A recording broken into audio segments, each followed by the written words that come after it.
안녕하세요. 분석센터장 K입니다. 금일은 해외 축구가 A매치 브레이크에 들어가며 메이저리그 디비전 시리즈 분석으로 진행됩니다.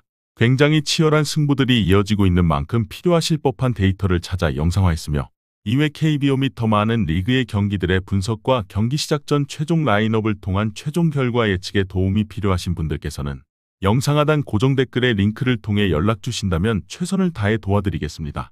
금일 경기는 프로토 122회차 MLB 클리블랜드와 디트로이트의 매치입니다. 먼저 클리블랜드는 1차전 1회 디트로이트의 3루 맥켄스트리의 치명적 실책을 시작으로 토마스 에스에게 3런이 나오며 5대0의 리드를 더 벌리면서까지 7대0의 깔끔한 대승을 거두었습니다. 그리고 이번 2차전 선발 투수는 보이드의 등판입니다. 보이드는 이번 시즌 8경기 2승 2패 39.2이닝 46탈삼진 2.72의 ERA로 부상에서 돌아오고 이번 시즌 많은 시즌을 소화하지는 않았으나 몸을 만드는 데는 성공했습니다.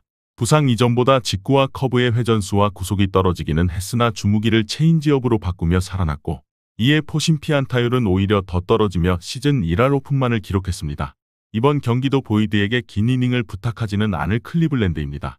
5이닝 내지 5회까지 마운드에만 올라온다면 경기 운영이 가능합니다. 불펜은 화면에서도 로스터를 보시면 아시겠지만 현재 디비전 시리즈에 포함된 불펜 로스터 8명 중 그 누구도 ERA는 2.00을 넘지 않는 압도적 활약을 보이고 있으며 이외 모든 정규 시즌 불펜을 통틀어도 시즌 2.57의 ERA로 이는 어느 팀도 기록하지 못한 유일한 2점대 ERA 기록이자 독보적 1위였습니다. 여전히 타선에서 7번부터 9번 타선까지 시즌 2할 8리의 부진한 타격감의 1차전도 로키 후의 1안타가 전부였고 약한 타선을 가지고 있다는 부담이 있다만 라미레즈가 이번 상대 선발 스쿠발의 강한 모습을 보인 만큼 상위 타선에서 보이드를 지원해줬을 때 경기 후반의 마운드 힘은 확실한 클리블랜드라고 할 수 있습니다. 반대로 디트로이트는 이번 경기 스쿠발의 어깨가 굉장히 무겁습니다. 1차전 불펜데이 작전은 와일드카드 때와 다르게 올슨을 올리는 방향으로 구상을 한 듯 싶었는데 교체는 실패였고 이번 경기는 현재 디트로이트의 유일한 정식 선발인 스쿠발을 믿어야만 합니다.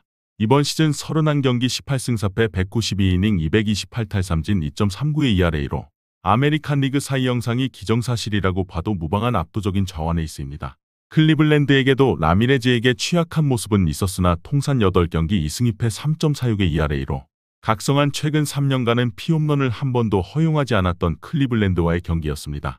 라미레즈가 21타수 9안타 4할 2푼 9리로 강한 모습은 있었으나 이번 시즌 라미레즈의 컨택 능력은 커리어에 비해 많이 떨어졌기에 희망적이기도 한데 결국 타선이 해주기를 묵묵히 바라며 스쿠발은 최소 6이닝에서 그 이상을 버텨야 합니다.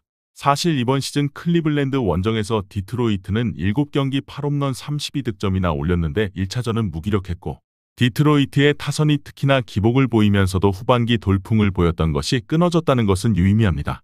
거기에 브리스키를 제외한 불펜들이 일제히 흔들리는 모습을 보였다 보니 제대로 된 마무리가 되지 않는다면 스쿠발의 호투에도 1차전처럼 경기 중후반 실점을 할 것임을 방심할 수 없기에 필라델피아의 윌러가 내려가고 매치가 역전승을 한 것처럼 스쿠발의 강판 시점이 빨라질수록 디트로이트는 제대로 긴장을 해야만 할 것입니다.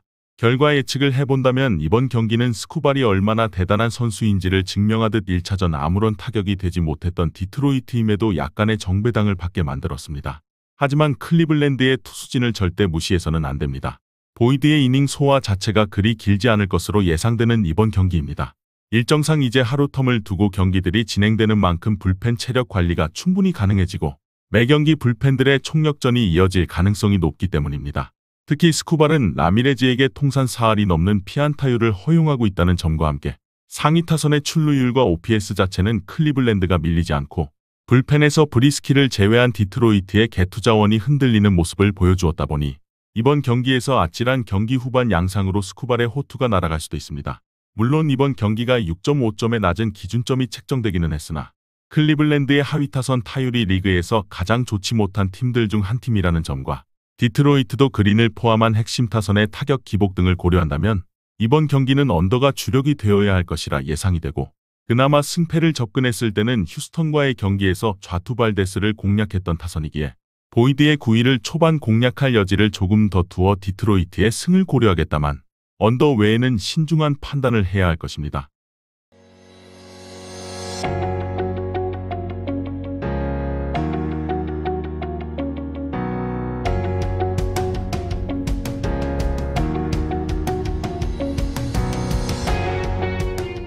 다음 경기는 뉴욕 양키스와 캔자스 시티의 매치입니다.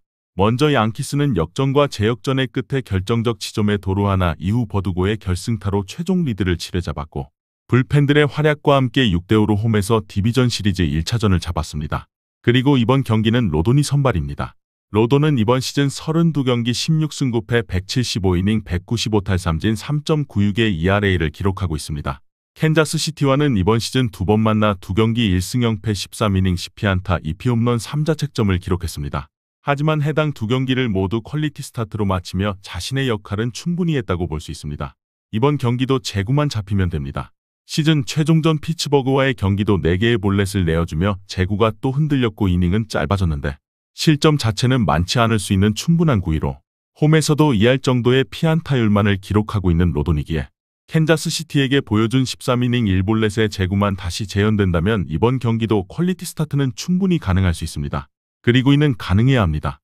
상대인 라간스는 리그 최고의 좌운 투수 중 한 명이고 1차전 저지가 삼진 3개를 당하며 타격감이 좋지 못했는데 좌투에게도 한계가 있기 때문입니다. 양키스는 이번 시즌 팀 타율도 좌완 상대의 2할 3푼5리로 리그 30개 팀 중 24위로 약했습니다. 그나마 저지가 타격감을 살릴 수만 있다면 실제 홈런은 시즌 58개 중 좌투에게 16개 뿐이지만 이는 표본수의 차이 때문일 뿐 슬러그는 무려 0.735나 되며 우타의 0.691보다 높았기에 이번 경기도 소토와 함께 경기의 핵심으로 기대하게 됩니다. 불펜들이 1차전 안정적이었다 보니 후반 걱정이 덜한 양키스라면 후반 그 차이를 증명하는 한 방을 양키스 다운 모습으로 보여줘야 하는 타선이어야 합니다. 반대로 캔자스 시티는 1차전 중심 타선에서 정말 분전을 해주었으나 바비 위트 주니어와 파스칸티노의 침묵이 득점의 차이를 만들었고 이에 멜렌데즈의 홈런 및 구리엘의 허슬이 모두 물거품이 되고 말았습니다. 이를 반등시키고자 에이스 라간스를 등판시킵니다. 이번 시즌 32경기 11승 9패 186.1이닝 223탈삼진 3.14의 ERA로 양키스에게는 한 경기 6이닝 2자책 경기를 펼친 기록이 이번 시즌 있습니다. 성적에서 보이다시피 라간스는 말 그대로 탈삼진 머신이라고 봐도 무방할 정도로 압도적 구위를 가지고 있습니다. 시즌을 보내면서 후반기에는 구속을 줄이고 더 정교함을 택하기도 했는데 최고 100마일 이상을 던질 수 있는 강한 어깨는 이번 시즌 61개의 삼진을 보탠 체인지업과 함께 주무기로 활용되고 있습니다. 슬라이더와 체인지업의 구속 차이가 거의 없다시피 하다 보니 타자들이 굉장히 까다롭게 여기는데 이는 볼티모어와의 와일드카드전에도 확실히 보여주었습니다. 그런데 이번 경기는 라간스가 6이닝만 던지고 내려가서는 안 됩니다. 타선에서 가을 야구 동안 바비 위트 주니어가 14타수 3안타에 파스칸티노가 12타수 2안타로 살아날 기미를 보이지 않고 있고 페네즈가 로돈을 상대로 통산 4할 6푼 1리로 꽤나 많은 표본속 강세를 보이지만 하위 타선까지 로돈 공략이 이번 시즌 불가능했다 보니 까다로울 가능성이 높습니다.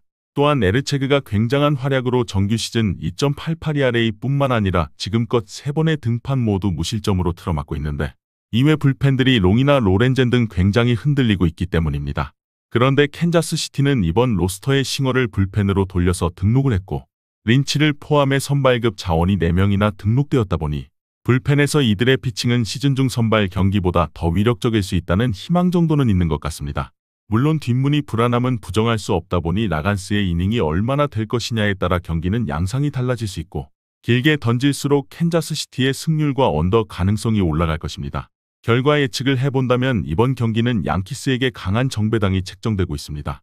이는 아무래도 최근 보여주고 있는 캔자스 시티의 상위 타선 타격감의 영향이 더욱 크다고 생각이 들며 양키스 스타디움 원정이라는 요소까지도 부정할 수 없는 상황인 것 같습니다.